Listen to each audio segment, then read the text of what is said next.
केवळ आणि केवळ तिची इज्जत लुटली, तिची आबरू विश्वर टाकली, तिचं सौंदर्य, तिचं सौभाग्य, तिचं समृद्धी, संपदा सगळं लुटलं. याच महाराष्ट्राचा सम्राट होता राजा रामदेवराय यादव, देवगिरीचा सम्राट. अल्लाउद्दीन खिलजीचं आक्रमण ज्या वेळेला आलं त्यावेळेला दोनदा आक्रमण आलं.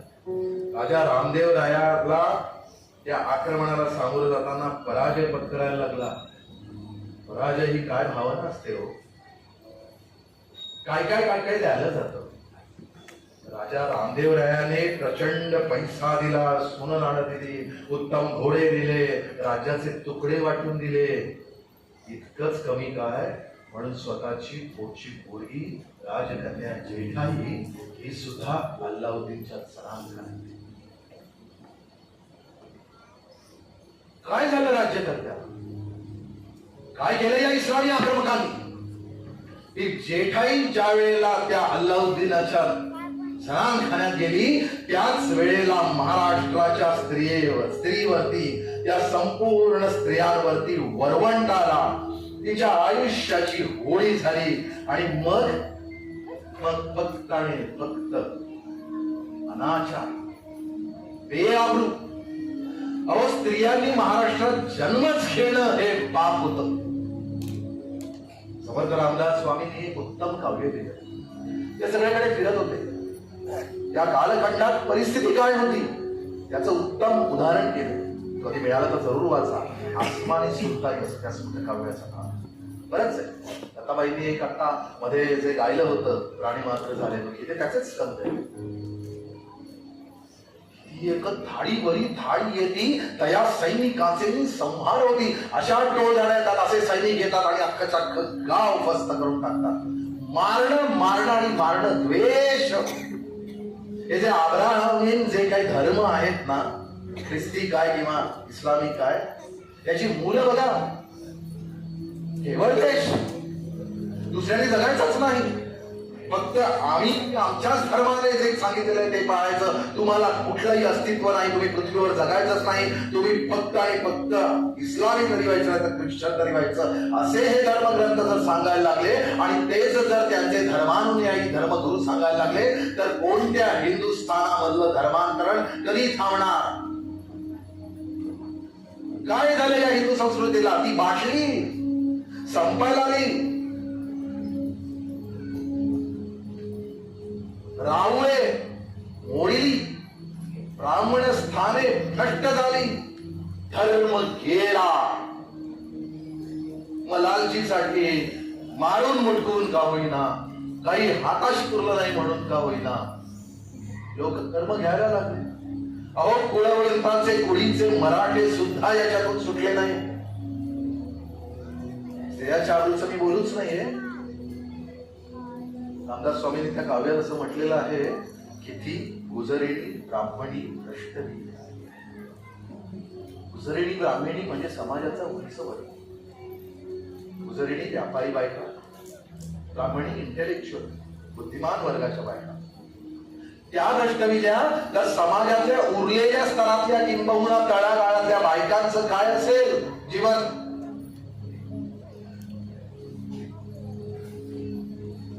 किती गुजरणी ब्राह्मणी भ्रष्टविल्या, किती शामुखी जहाजी पाकविल्या. बाजार मांडले होते. मध्य आशियामध्ये सगळीच्या सगळी गलबत जात होती. एकेकाळी सातवाहनांपासून शिलाहारापर्यंत या पश्चिम समुद्रावरून बंदरावरून व्यापार चालत होता, अगदी रोम पर्यंत. आणि आंतरराष्ट्रीय व्यापारामध्ये वैभवाची आदान प्रदान होती. त्या ठिकाणी स्त्रियांचे बाजार व्हायला लागले, स्त्रिया जायला लागल्या, शामुखी जहाजी पाकविल्या. सुंदरा हाल होत.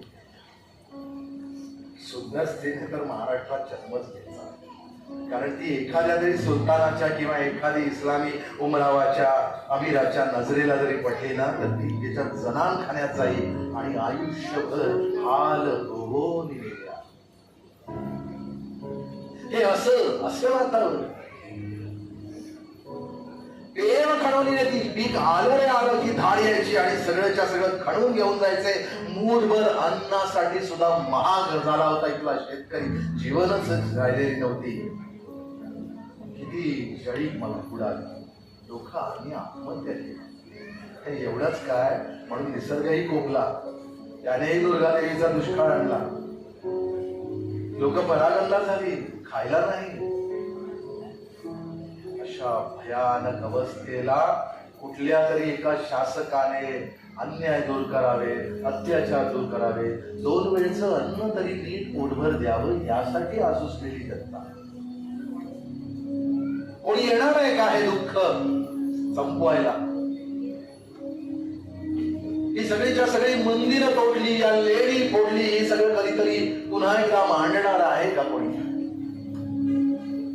या स्त्रियांच्या रस्त्यावरती ज्या अब्रू सगळ्या लुटत होत्या ते थांबवणारा एक तरी मायेचा पूत जन्माला येणार आहे का? आणि तो आला.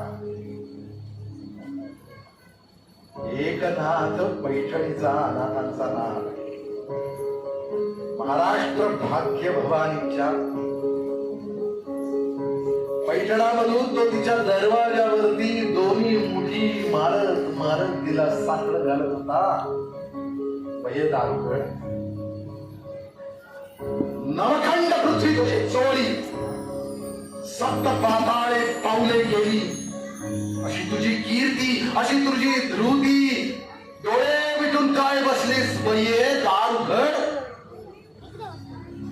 तुवा प्रल्हाद दिवटा रक्षिला, हिरण्यकश्यपू फाडिला बये दारुगड. आणि जरूर त्या महाराष्ट्र भवानीने बाकीच्या गुणाचं नसलं तरी त्या नाथांचं, ज्यांनी अगदी ज्ञानेश्वरांच्या आळंदीला गेलेल्या मुळ्या या काढल्या आणि एक समाजाला एक वेगळं असं जीवनाचं त्यांनी दर्शन घडवलं, त्या नाथांचं प्रार्थना म्हणून काही त्या महाराष्ट्र भाग्य भवानीने ऐकलं आणि तिने लखुजीराव जाधवांच्या वाड्यात एका सुंदर अशा वेळेला दरवाजा खिडकीला केला आणि ती प्रकट झाली. नाव होतं जिजाऊ. महाराष्ट्राच्या काळजात, मनात, महाराष्ट्राच्या हृदयात एका स्त्रीचं अस्तित्व काय असतं? स्त्री ही आई असतेच, पण ती काय काय असू शकते याचे मापदंड निर्माण केले जिजाऊ साहेबांनी.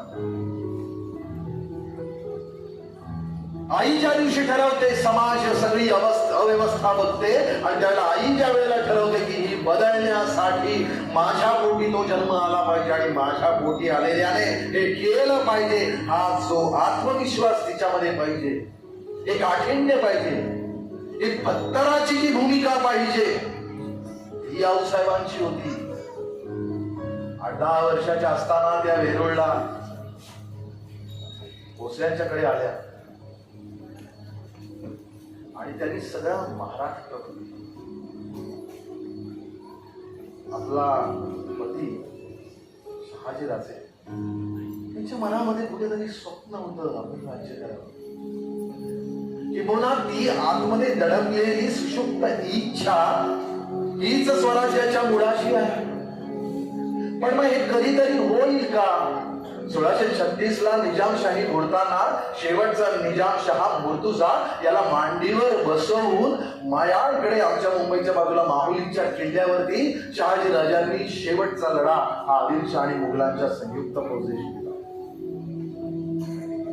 या एवढ्या कालखंडात एखादा पहिला मराठा जो भले मुर्तुजा बादशाला मांडीवर घेऊन का, पण तो तख्तावर बसला.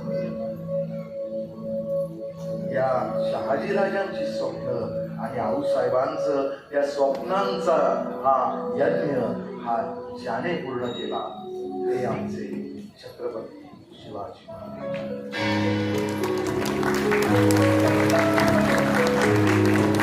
या माणसाबद्दल काय बोलू, काय सांगू? गेली 38 वर्ष या पावलांना शोधत फिरतो आहे सगळ्या किल्ल्यांवर, सगळ्या कागदपत्रांना. दर वेळेला काहीतरी नवीन नवीन सापडतं. अरे हे पण कमी आहे, हे पण कमी आहे, अरे हे कुठे लपून राहिले होते. आणि असं करत करत करत करत ही महान गंगा, या गंगेत फक्त डुंबणं होतं. आज मला असं वाटतं की तुम्ही सगळेजण त्याच महाराजांची पावलं शोधण्यासाठी ज्येष्ठ शुद्ध त्रयोदशीला महाराजांना आदरांजली व्हायला आलाच आहात. पण ही गेले अनेक दिवस या सगळ्या माझ्या भावंडांनी मोहीम मांडली मोठी जी आहे, ती मोहीम सुद्धा यासाठीच आहे कारण या पावलांचा शोध घ्यायचा. आता शिवाजी महाराज राजसभेत येतील, हे सगळे गडी येतील, हे सगळं राजसभा सगळी भरून जाईल. पण मग हे फक्त आपल्याला पाहण्यासाठी आपण आलोत का? नाही. 350 वर्ष मागे ही राजसभा अशीच भरलेली होती. याच्यापेक्षा कितीतरी लोक, जवळ जवळ 10 ते 20 हजार लोक. पण मग ती सगळी भरलेली लोक जी होती, ते सगळा रायगड गेले 10-15 दिवस थांबला नव्हता, झोपला नव्हता. प्रत्येक जण रात्रभर काम करत होतं या एका उत्सवासाठी. या एका क्षणासाठी जे लोक आयुष्याची होळी ज्याने केली, त्या सगळ्या लोकांचा हा स्मरणोत्सव. शिवराजाभिषेक दिन म्हणजे फक्त आणि फक्त एक दिमाखदार असं नाही हो. शिवराजाभिषेक म्हणजे व्रत आहे. या सगळ्या माझ्या मित्रमंडळींना ही जी गेले जवळजवळ 10-15 दिवस इकडे सगळी जण मांडवती, हे सगळे काम करणारे, हे सगळं नटवणारे, या सगळ्या लोकांना विचारा. मी त्यांना सांगितलं होतं, हे नाट्य नाही, हा रंगमंचाविष्कार नाही, ही पूजा आहे. महापुरुषाची पूजा मांडली आहे. चौरंग गाभारा दृश्य झाला आहे. काही मागायचं राहिलं. तीर्थप्रसादाची इथे गरज नाही. सह्याद्रीच्या कडे कपरावरून गंधर्व पहा उथळत आहे. यापेक्षा कुठले अभिषेक कोणाला करणार? या संपूर्ण सह्याद्रीवरून जे आता सगळेच्या सगळे तुषार हे खाली कोसळत आहेत, हाच अभिषेक आहे महाराजांचा. आपण फक्त आणि फक्त त्याच्यासाठी असे हात उचलून पाहिजे. तव तेजाचा एक अंश दे, तव धैर्याचा जरा स्पर्श दे, तव आकांक्षाचा, आशेचा, शक्तीचा, उन्मेषाचा एक अंश दे. पुन्हा आम्ही लिहू ना. हे जर सगळं मिळालं तर आम्ही पुन्हा लिहू. काय लिहू? महाभारत लिहू, रामायण लिहू. पुन्हा लिहाया आमचे भारत. व्यास वाल्मिकी येतील, पुन्हा एकदा व्यास वाल्मिकी जन्माला येतील आणि म्हणतील, अरे वासुदेव सुंदरी आपण लिहायला. पण मग हे आपण लिहिणार आहोत. राजकीय नेते, राजकीय वातावरणात, सामाजिक वातावरणात, धार्मिक वातावरणात कुठेतरी एक काहीतरी राहिलं आहे का की जे महाराजांपासून खूप लांब जात आहे. आपण म्हणताना सगळे म्हणतो आम्ही महाराजांचे मावळे शिलेदार, आम्ही महाराज आमच्या रक्तात धावण्यात वाहतात. परंतु त्याच्या पावित्र्याचं काय, त्याच्या नीतिमत्तेचं काय? अजूनही कुठेतरी कुठल्या तरी दर दिवशी अजूनही या भारतवर्षामध्ये अजूनही कुठेतरी एखादी भगिनी, एखादी कन्या, एखादी माता अजूनही विटंबना जर होत असेल तर महाराजांचं राज्य कुठे आलंय? आम्ही किती लांब गेलो आहे? पत्र पहिलं आहे 28 जानेवारी 1646 आपल्याला मिळालेलं. काय या पत्रामध्ये? त्या पत्रामध्ये पहिल्यांदा राजमुद्रा आहे. चंद्र रेखे वर्धिष्णु विश्ववंदिता शाह सुनो शिवस्यैषा मुद्रा भद्राय राजते. 16व्या वर्षीची पत्रिका. या पत्रामध्ये हे आहे. काय पत्र? न्यायाचं पत्र आहे. रांजेगावचा आपल्या मावळातला पाटील आहे, त्या पाटलाने त्याच्या गावच्या एका स्त्रीवरती बदम्मल केला म्हणून त्याचे दोन्ही हात आणि दोन्ही पाय तोडले. हे पहिलं पत्र आपल्याला मिळालेलं. किती वर्षाच्या मुलाचा न्याय आहे? 16 वर्षाचा. एवढा कडक न्याय. स्वराज्याची दिशा ही तिथून सुरू होते आणि इथपर्यंत येते. एक 16 वर्षाचा मुलगा लिहितो की हे स्त्रीचा हा सगळ्याच्या सगळा अपमान, तिचा अनादर, तिचा अत्याचार नामंजूर हे होणार नाही या स्वराज्यामध्ये. म्हणजे स्वराज्य तिथे जन्माला आलं. काय स्वराज्य? स्वराज्य, माझे राज्य. आतापर्यंत वाटतच नव्हतं कुणाला की ही भूमी माझी आहे, हा धर्म माझा आहे, राज्य माझं आहे, ही माती माझी आहे, ही माणसं माझी आहेत. आपल्या डोळ्यासमोर आपली भावंड सुद्धा मरत असताना, किंबहुना आपल्या स्वार्थासाठी आपली भावंड सुद्धा मारली आहेत लोकांनी, इथल्या लोकांनी मारलेली आहेत. कुठून आली ही भावबंदकी? हे सगळं सगळं दूर करण्यासाठी शिवाचा होता. पहिलं पत्र लिहिलं, त्या पत्राचा अर्धा भाग मी सांगितला हात आणि पाय तोडले. पण ते हात आणि पाय तोडले त्याचा, तो त्याची पाटीलकी जप्त झाली. आता त्याचा पाटीलकीचा मुद्दा पण संपला ना.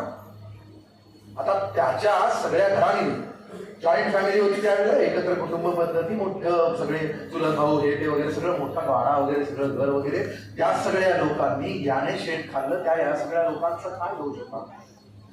तर ते विकेला लागणार, अपमानित होणार, गावामध्ये नाचक्की होणार. पहा, या पहिल्याच पत्रात हा 16 वर्षाचा मुलगा हात आणि पाय तोडण्याचा कठोर निर्णय देतो. त्यातला अर्धा भाग पुढचा असा आहे, 200 शेरणी देऊन हीच पाटीलकी त्या बाबाजी गुजरचा चुलत भाऊ सोमजी गुजर त्याच्या नावावर दंड भरून पुन्हा केली जाते. कशासाठी?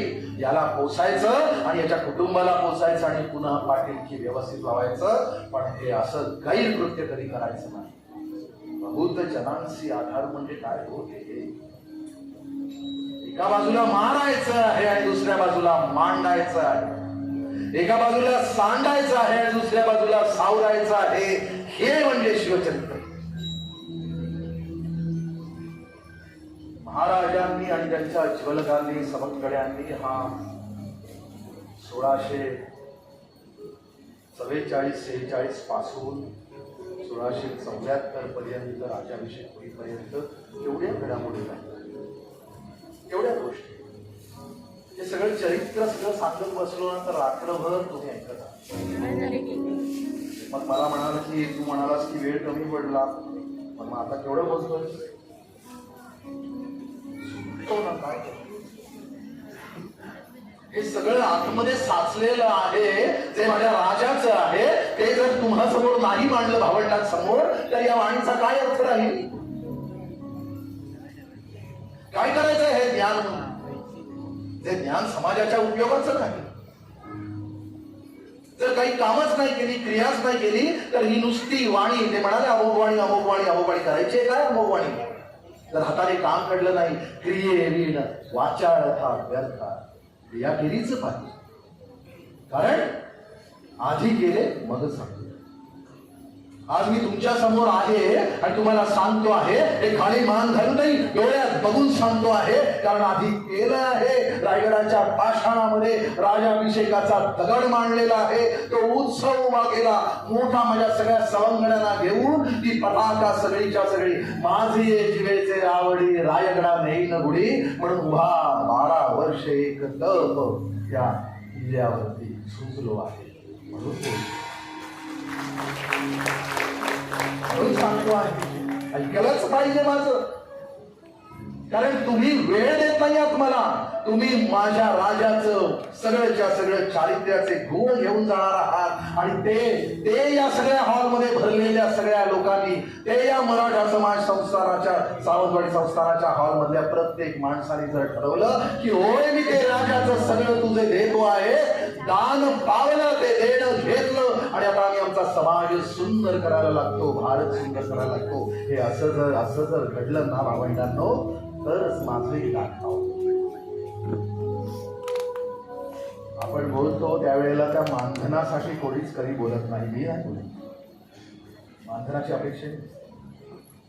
कारण मान आणि धन याच्या मागे लागलं की तुमच्या क्रियेला सुद्धा खिळी पडतात. आणि शिवाजी महाराजांनी यातलं काहीही केलं. 38 वर्ष या माणसाने काय केलं? का झाला शिवराज्याभिषेक? काय केलं शिवराज्याभिषेकाने? ज्या सगळ्या स्त्रियांचा अब्रूचा बाजार मांडला होता, तो याच्यानंतर या राज्यात मांडला होणार जाणार नाही, हे शिवराज्याभिषेकाने शिकवलं. कोणत्याही सुलतानाने यावं, अख्खच्या अख्खं गाव उद्ध्वस्त करावं, यानंतर या मातीतला, या मुशीतला, एक खेड्यापाड्याच्या छोट्या कसब्यातला किंवा लांब दूर बांधावरचा एक शेतकरी सुद्धा त्याच्या देठाला सुद्धा स्पर्श होणार नाही, तो सुखी होणार आणि सुखीच होणार, यासाठी जे मांडलं हे शिवराजाभिषेक. धर्म काय झालं? रावळ संपली, मथुरा फोडली, अयोध्या फोडली, सगळी मायेची क्षेत्र फोडली, तीर्थक्षेत्र फोडली, सगळीच्या सगळे मठ संपले, लोकांचे धर्म वाटवले. हे सगळंच्या सगळं थांबलं पाहिजे. इस्लामी आक्रमकांच्याच नव्हे तर लोकांच्या धर्मांना वाटवून त्यांच्यावरती अत्याचार करणाऱ्या प्रत्येकाला प्रतिरोध म्हणजे शिवराजाभिषेक. एक 16 वर्षाचा मुलगा 46 साली आपल्या आई वडिलांचं स्वप्न पुरं करायला निघतो आणि प्रत्येकाला 19व्या वर्षी त्या फतेखानाच्या स्वारीमध्ये त्या पुरंदर किल्ल्याच्या खाली बेलसरची छावणीमध्ये एक प्रचंड मोठं युद्धाचं तत्वज्ञान मांडतो. तिथून युद्धाची जी सगळीच्या सगळी चालू होते मालिका घोडदौड, त्या सगळ्यांमधून अफजल खाना सारखा राक्षस गर्दनकाळ त्याच्या नावाने अख्खी दख्खन कापत होती, त्याची एकांगी भेट घेऊन त्याचा कोथळा पाडतो. ती जगदंबा, तिला नाथाने आवाज दिला होता, त्वा प्रल्हाद दिवटा रक्षिला हिरण्यकश्यपू फाडिला. अफजल खानाला हिरण्यकश्यपू सारखाच पाडला. त्याची इथेच कबर बनवली. पण कबर बनवली म्हणजे मरणांती वैराट संपलं, त्याला मारलं, त्याच्या देहाची विटंबना नाही केली. त्याचं मस्तक हे राजगडाला पाठवलं आऊसाहेबांच्या दर्शनाला. आऊसाहेबांनी दर्शन घेतलं आणि सांगितलं त्याला राजगडाच्या बाले किल्ल्याच्या देवडीमध्ये पुरून तिथे मानाने रोज संध्याकाळी वातबत्ती दिवाबत्ती लावा. ते एका वीराचं स्मारक आहे. ही वृत्ती एका बाजूला विजयनगरचा सम्राट, शेवटचा सम्राट राजा रामराय, तो या सगळ्या पातशाह्यांनी एकत्र येऊन ते शेवटचं महान असं हिंदू राज्य एकत्र येऊन संपवलं. आणि काय केलं? किती अवहेलना. संस्कृतीच नाही हो. काय लोक सांगणार, हे कुठलाही इतिहास लिहिणार आणि मांडणार, कागदपत्रातून हे काय काय म्हणून लपवणार. राजा रामरायाचं मुंडक तो ज्यावेळेला रणांगणात पडला, मेला आणि त्याला सगळ्याच्या सगळं विजयनगरचं साम्राज्य ज्यावेळेला संपवलं, त्यावेळेला याच इस्लामी बादशाहांनी त्याचं मुंडक कापलं आणि त्या सगळ्याच्या सगळ्या विजयनगरच्या हंपीच्या वेशीवरनं फिरवलं. ही अवहेलना. या लोकांनी आमच्या शंभू राजांच्या सुद्धा मस्तकाचा असाच अपमान केला. ही वृत्ती यांची आहे. ही अहीन मानवी, अमानवी, आसुरी अशी संस्कृती आहे यांची. इतिहासाच्या पानावर त्याचे सगळेच्या सगळे असे पानच्या पान रखानाच्या भरलेली आहेत. तर एवढंच काय कमी होतं म्हणून त्या रामरायाचं ते मस्तक ते सगळ्याच्या सगळं फिरवलं. ते सगळं विजापूरच्या त्या आदिलशाच्या गोल घुमटाच्या त्या राणीच्या जनानखान्याच्या सांडपाण्याच्या त्या मुखाशी त्याचं मस्तक ठेवलं की राण्यांची घाण सुद्धा त्याच्या मुखातून बाहेर. ही अवहेलना एका सम्राटाची. या अशा भंगलेल्या सिंहासनांचं 7 वाहनांपासून विजयनगर पर्यंत भंगलेल्या सर्व सिंहासनांचं झालेल्या सर्व अपमानांचं, सम्राटांच्या झालेल्या विटंबनेचं उत्तर त्याचा सूर होता शिवराजाभिषेक.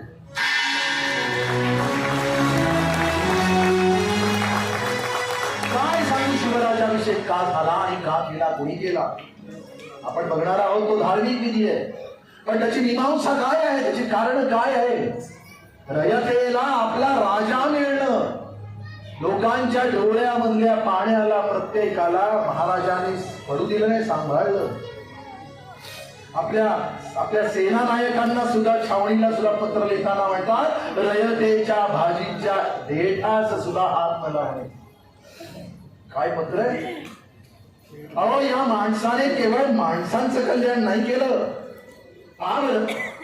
एवढे किल्ले उभारले, या सगळ्या किल्ल्यांच्या साठी एक प्रचंड मोठी लष्करी व्यवस्था उभारली, दुर्ग व्यवस्था उभारली. दुर्ग व्यवस्थेचं एक नवीन असं प्रकरणच इतिहासात लिहिलं. आज ज्यावेळेला युनेस्कोच्या पटलावरती ज्यावेळेला भारतामध्ये मराठी लष्कर व्यवस्थेचे 12 किल्ले हे ज्या वेळेला त्या विश्वाच्या पटलावरती आज झळकत आहेत, विश्वाने खूप उशीर केला.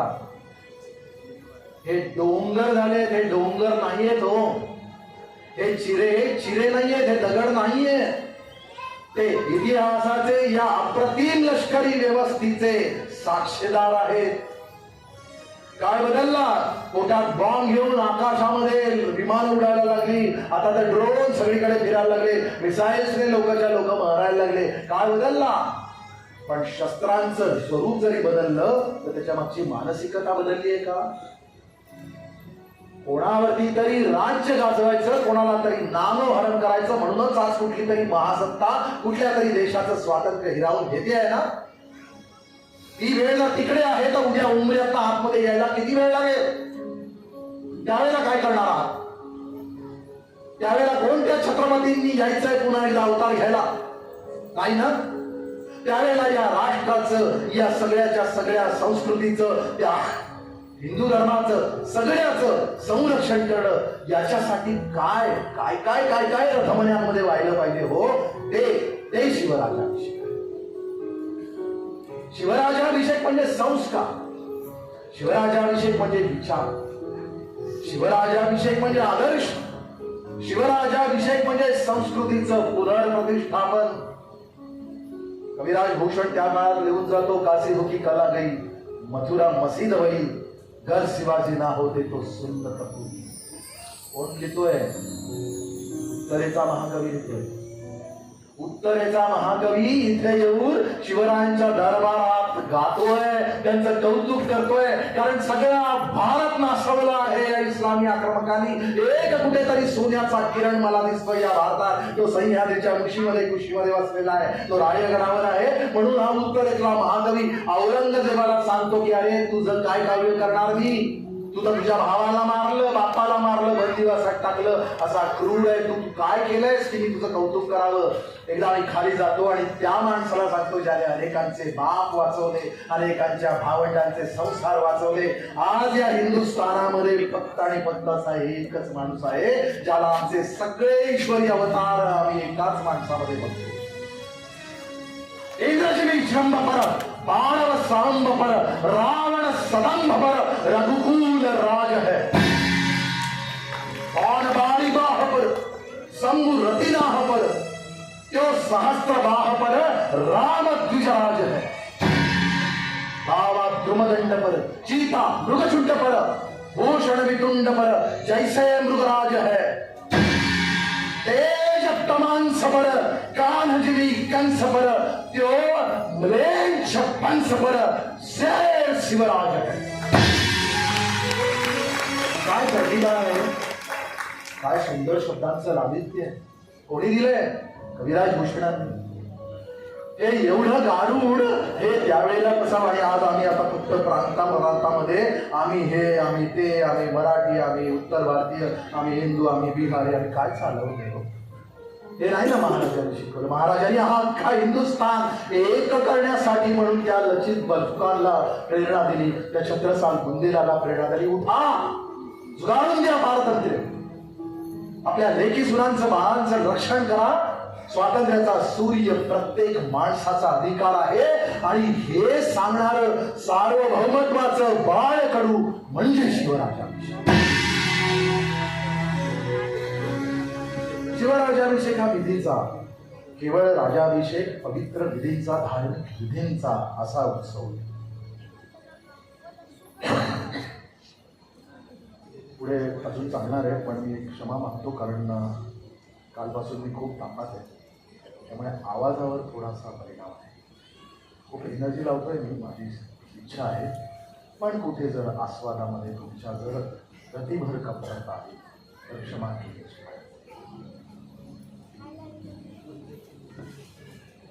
ज्येष्ठ शुद्ध त्रयोदशीला महाराजांचा राजाभिषेक व्हावा ही मूळ कल्पना कोणाची?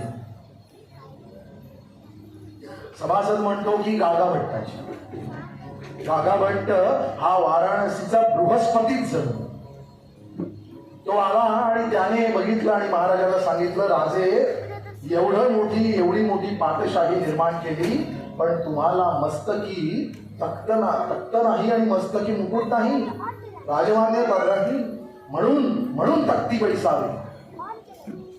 कोणाची आज्ञा आहे ही? धर्माची आज्ञा, एका बृहस्पतीची आज्ञा, एका वेदो नारायणाची आज्ञा. म्हणून राजाभिषेक केला. अहो इतकी वर्ष, जवळजवळ 35 वर्ष हे सगळं मांडलेलं आहे, हे सगळंच्या सगळं वाढवलेलं आहे. त्याला राजमान्यता, लोकमान्यता हवी ना, लोकांनी स्वीकारलं पाहिजे. हिंदू धर्मामध्ये प्राचीन काळापासून हे सगळंच्या सगळं या ठिकाणी उभं राहिलं पाहिजे, सिंहासन आलं पाहिजे. आतापर्यंत सगळेच राजे होते. हे कोण? तानाजी राजे. हे कोण? कान्होजी राजे. हे कोण? हरकोजी राजे. हे कोण? शहाजी राजे. हे कोण? लखुजी राजे. हे सगळे राजेच ना, खरंच राजे. अहो आपल्या प्रत्येकाच्या प्रतिष्ठा सुद्धा त्या बादशाहांच्या चरणाशी वाहणारे मराठा कोळीचे अत्यंत नामवंत मराठे सुद्धा त्या अत्याचाराला समोर गेले. फक्त 4 महिन्याची जिजाऊ गरोदर होत्या शिवाजी महाराजांच्या वेळेला श्रीदेवीच्या किल्ल्यावर. आणि काय झालं? निजामशाची केवळ मर्जी फिरली म्हणून निजामशाच्या दौलताबादच्या दरबारामध्ये 4 जाधवांची एकाच वेळी 6 तलवारी येऊन हत्या केली. जिजाऊ साहेबांचं माहेरच संपलं. मोठी फूल आहे, दरबार पण आहे. किती कौतुक असतात ना दरबार स्त्रीची. तुला काय खावंसं वाटतं, काय प्यावंसं वाटतं, ते जिजाऊ साहेबांच्या नशिबी नव्हतं ना. तिला सह्याद्री असं विचारत होता, तुला काय हवंय, वारा की खीर? तुला काय हवंय, वादळ की सुंदर फळ?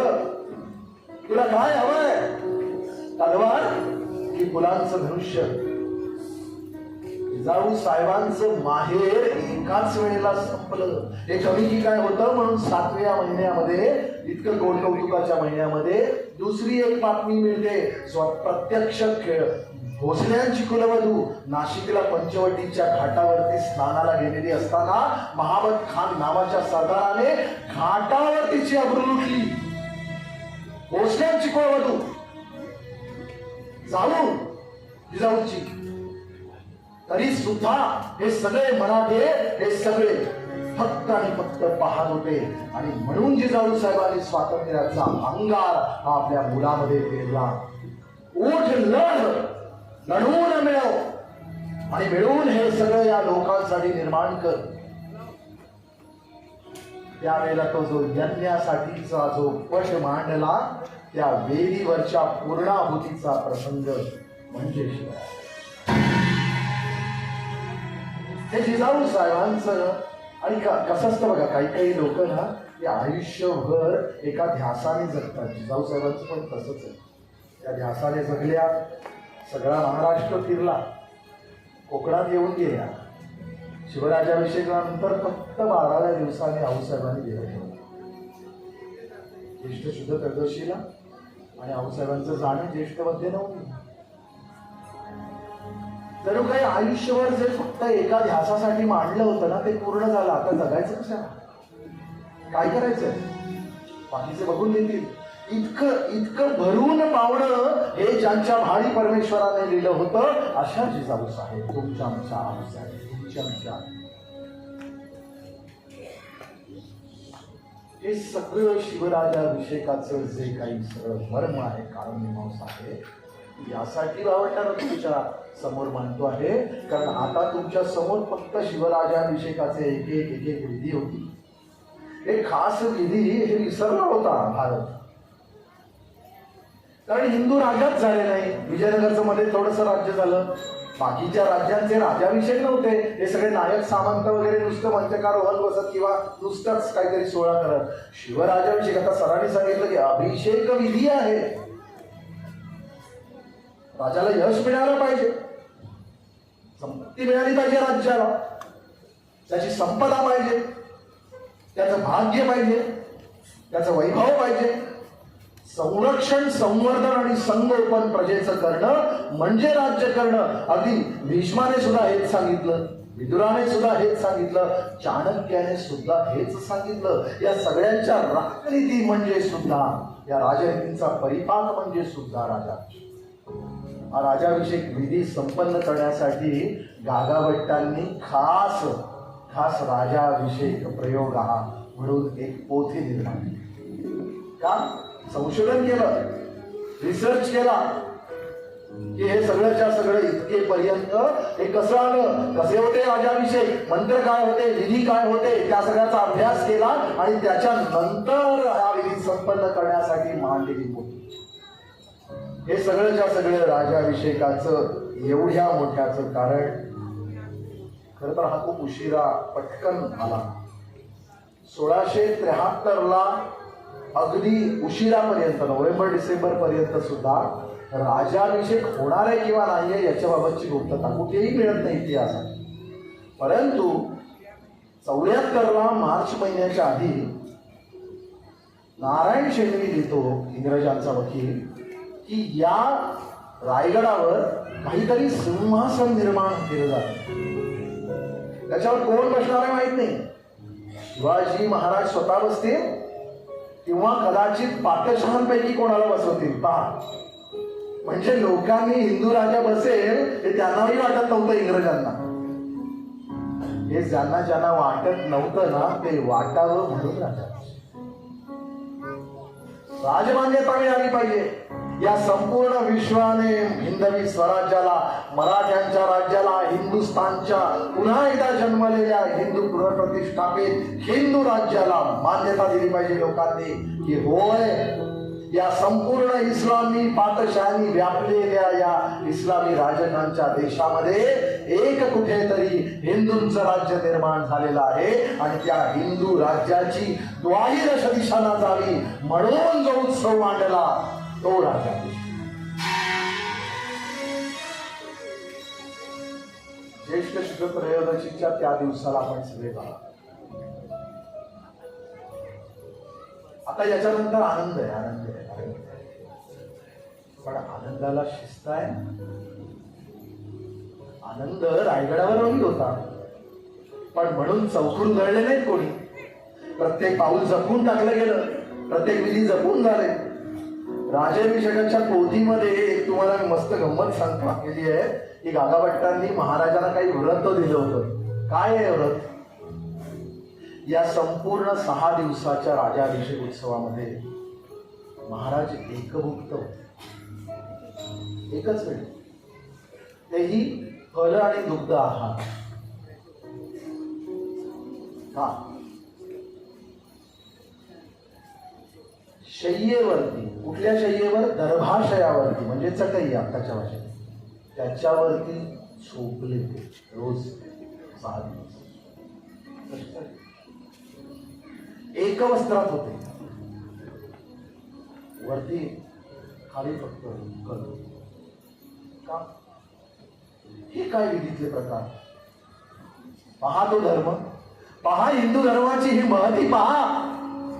राजाला सुद्धा काय व्रत लावली आहेत राजाभिषेकामध्ये. जोपर्यंत तुझ्या प्रजेतल्या शेवटच्या कानाकोपऱ्यातला एकही माणूस भूक लागल्यानंतर 2 वेळ जेवण जेवत नाही तोपर्यंत राजा तुला 2 वेळ सुखांचं भोग घेण्याचा अधिकार नाही. जोपर्यंत त्याच्या अंगा खांद्यावर पुरेसं ऊन, वारा, पाऊस सगळ्यापासून रक्षण करण्यासाठी वस्त्र जोपर्यंत नाही त्याच्या अंगभर, तोपर्यंत हे राजा तुला पूर्ण वस्त्रामध्ये सुंदर सुंदर आरामदायी वेशभूषेमध्ये वावरता येणार नाही.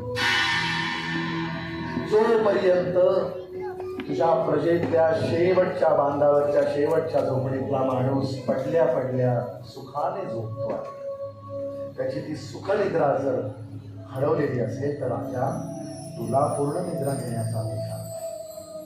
काय विधी बघा, आपण या विधींचा अर्थच समजून घेतला नाही आणि आपण फक्त ठरवलं की हे ब्राह्मणी विधी आहेत, हे फक्त पुरोहितांचे आहेत. दोनदा राजाभिषेक झाला, पहिला वैदिक झाला, दुसरा तांत्रिक झाला. पण या विधींच्या मागे असलेली कल्पना समाजाची, शिवाजी महाराजांसारखा माणूस हा असा तसा कुठल्याही विधींना मान्यता नाहीच देणार.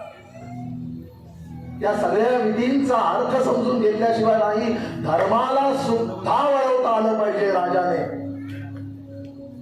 कारण धर्म सुद्धा कधी कधी अडचणीत आले त्यावेळेला राजाने, राजधर्माने धर्माला सुद्धा मार्गदर्शन केलं पाहिजे. याचं उत्तम उदाहरण शिवाजी महाराजांनी घातलेलं आहे. बजाजी नाईक निंबाळकर आणि नेतोजी पालकरांना पुन्हा एकदा मुसलमान झाले होते, स्वधर्मात आणलेलं आहे, आपल्या पोटच्या पोरी दिलेल्या आहेत. हे राजाचं उदाहरण आहे.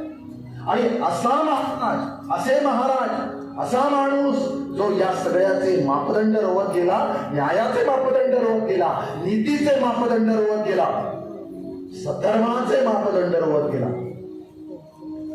छोट्या छोट्या गोष्टीतून महाराजांची सगळी पत्र वाचा. आज जवळजवळ आपल्याकडे 250 पत्र महाराजांची स्वतःची आहे, ती सगळी वाचा. थोडीशी भाषा अडचणीची होईल, पण खूप भाषांतर पण त्याच्यातून महाराज कळते. मी काय बोलतोय म्हणून महाराज नाही, महाराज स्वतः काय बोलत आहेत ते कळलं ना की कळेल की हा माणूस किती किती हो. तो हातातच मावत नाही. त्यावेळेच्या शत्रूंना पण ते जमलं नाही, त्यावेळेच्या मित्रांना पण जमलं नाही. आजपर्यंत या माणसासारखा कोणीही जन्माला आलं नाही. सरस्वतीचे जल मोजवेना, दर्याचं जल कोण मोजेल हो? सरस्वतीचे जल मोजवेना, माध्यानीचा भास्कर पाहवेना. माध्यानीला सूर्याकडे कोण बघेल? मुठीत वैश्वानर बांधवेना. आजीला मुठीमध्ये घेऊन कोण जाईल का? कैसा शिवाजी पुन्हा शिवाजी जन्मलेच नाही, जन्मणार नाहीत. कारण हे एकदाच निसर्गामध्ये असं काहीतरी घडलं. पण मग त्यांच्यापासून शिकायचं काय ते दाखवण्यासाठी हा रागाविषयी.